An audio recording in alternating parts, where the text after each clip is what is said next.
2 beef stew recipes, 2 kitchen gadgets, and 1 big question. Which one deserves a space in your kitchen routine? If you're looking for an easy, cozy dinner that works well even on low energy days, you're in the right place.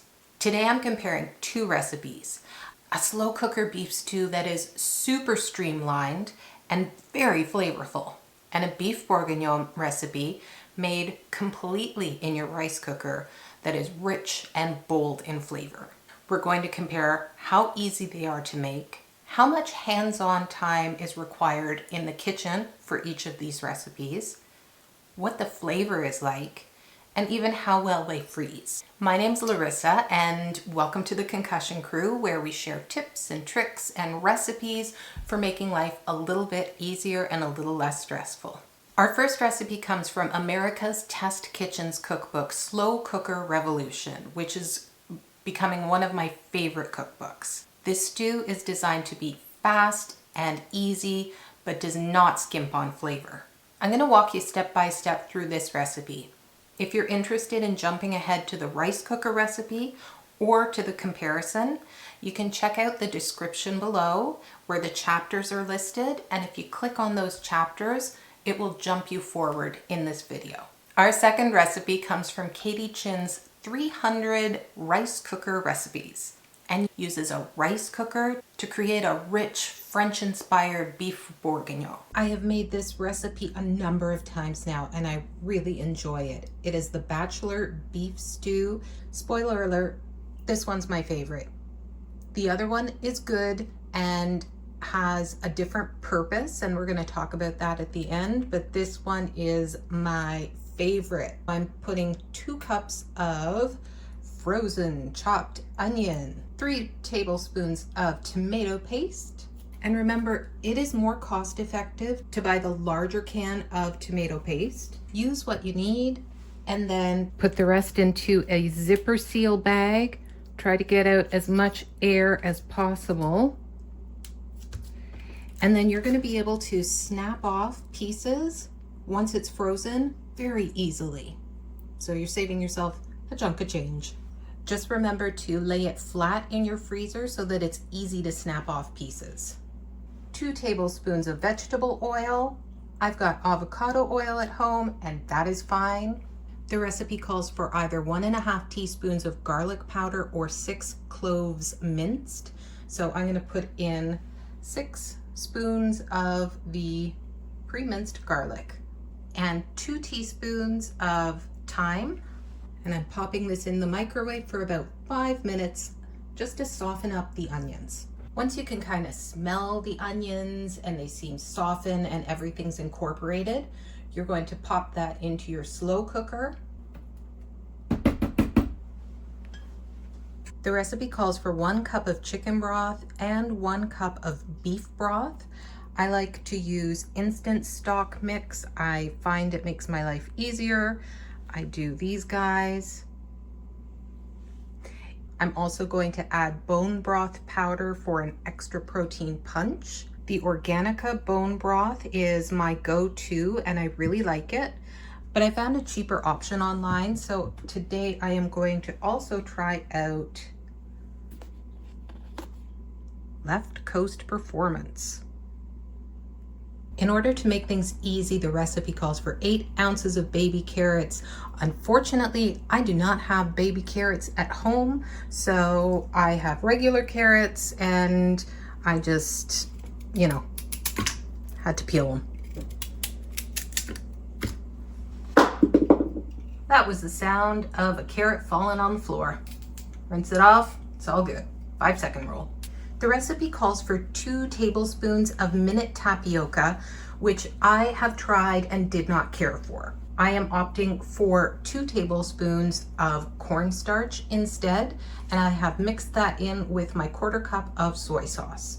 I had leftover mixed vegetables that I wanted to use up, so instead of a cup of frozen peas, I am using a cup of frozen mixed veg. Giving this a good mixy mix.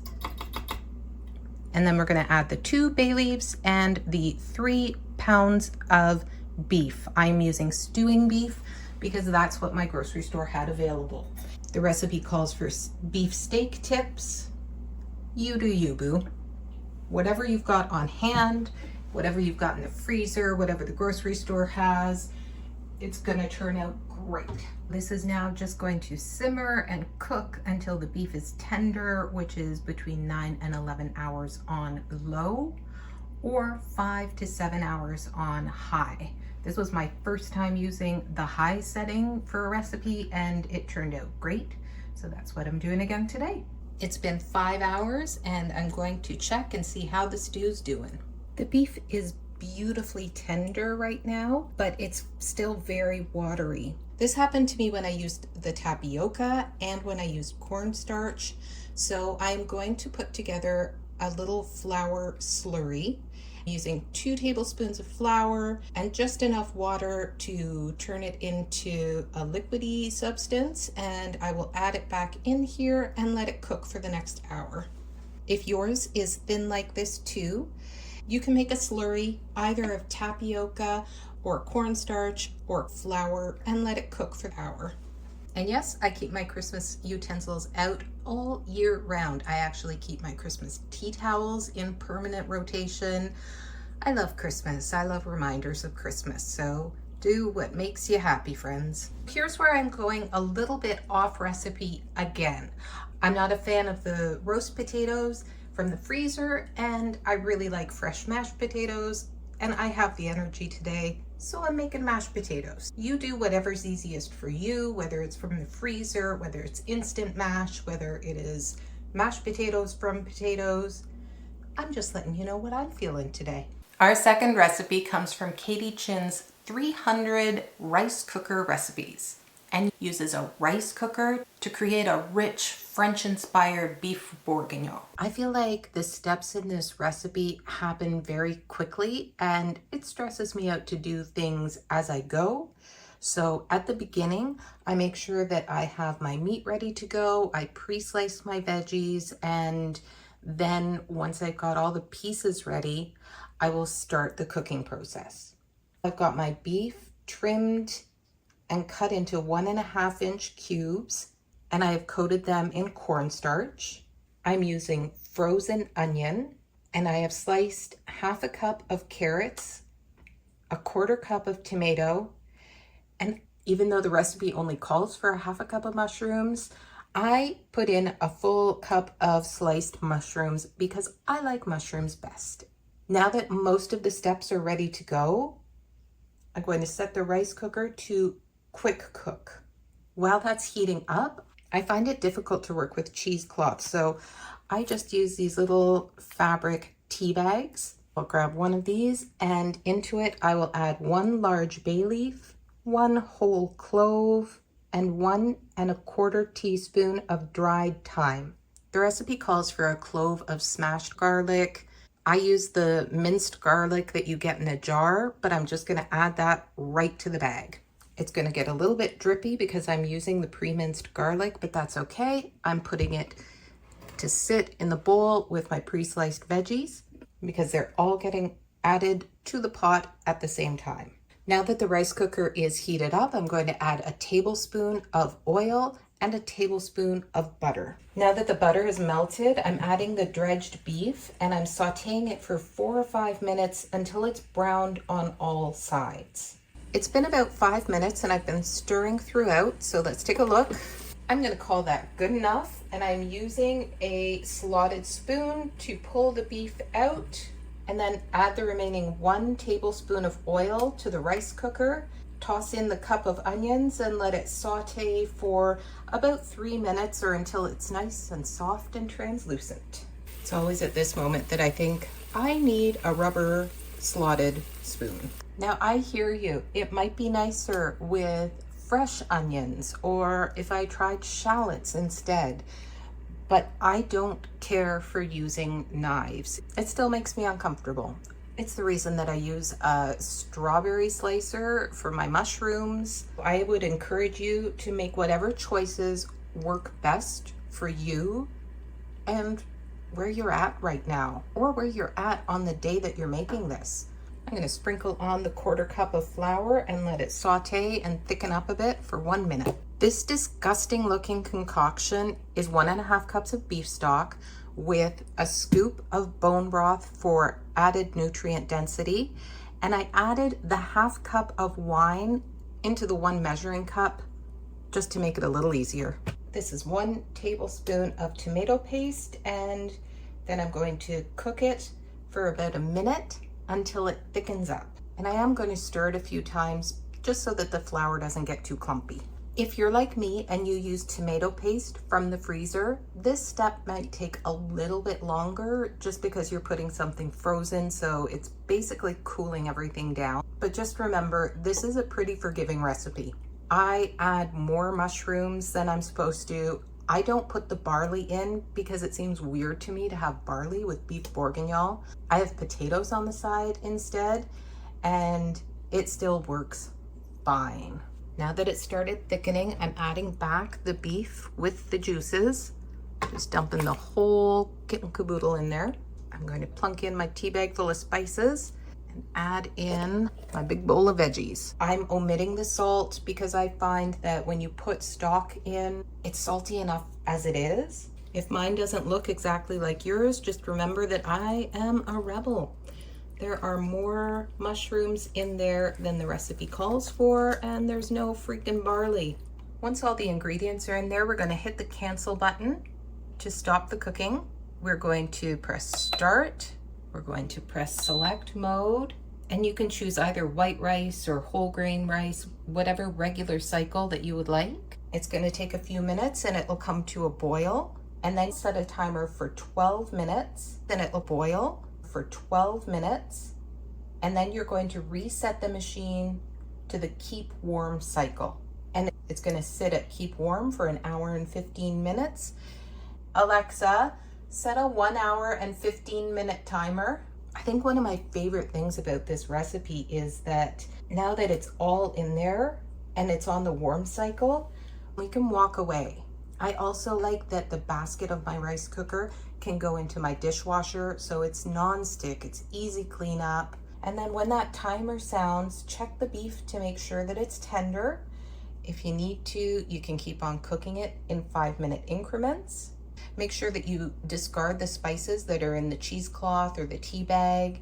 And then you can serve this with potatoes on the side if you like, or you can follow the recipe exactly and make it with barley. You could have dumplings on the side. There are a ton of options. Both of these recipes had their pros and cons. For ease of assembly, the slow cooker recipe absolutely took the cake. It was far easier to deal with.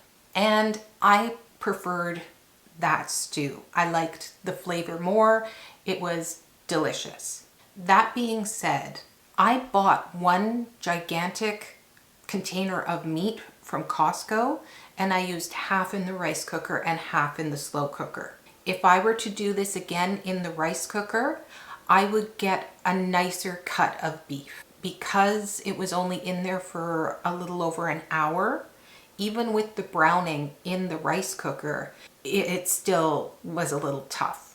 So if you are short on time, if all of a sudden you find out that somebody's coming over for dinner, you want to pull something together at the last minute, the rice cooker recipe would fit the bill. Because my rice cooker is non-stick, being able to do everything in one pot, not browning the meat on the stove and then transferring it to another thing and fussing around with a lot of different dishes, having it in one container was great because it was a non-stick container. It was a breeze to clean up. You will need a little bit more of an expensive cut of meat, which is also a factor. I would definitely try the beef bourguignon again. I liked how easy the cleanup was with the rice cooker, and with my forgetfulness lately, I appreciated being able to set it and forget it and know that I was not going to overcook it or burn it. So if you have guests coming over, it is a wonderful option. You can set it, put the food into the rice cooker, and 1.5 hours later, it's going to be ready. I will say that I did not find that there was enough barley to stew So I cooked extra barley and added it to the beef bourguignon, but I really feel like you could have left it out and had it with potatoes instead, which is my preference. With regards to the slow cooker recipe, I typically go low and slow. I rarely use the high option when following recipes. I will always go low. But this one called for an 11-hour cook on low, which just seemed weird, and the timing did not work well for my day.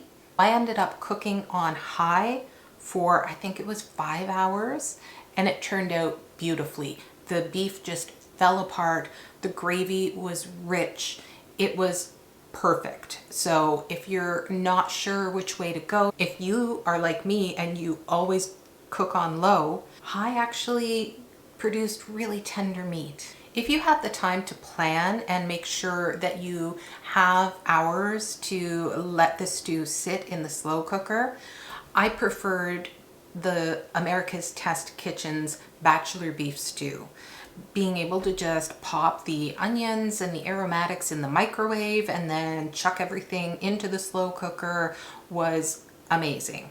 If you enjoyed this comparison, or if you have a beef stew recipe that you'd like to share, please drop it in the comments below. And please remember to like, subscribe, hit the bell so that you get notified of upcoming battles, like our Battle of the Bread, which is also going to be done in the slow cooker. Thank you so much. Enjoy your cooking, and remember that you are not alone wanting to spend less time in the kitchen.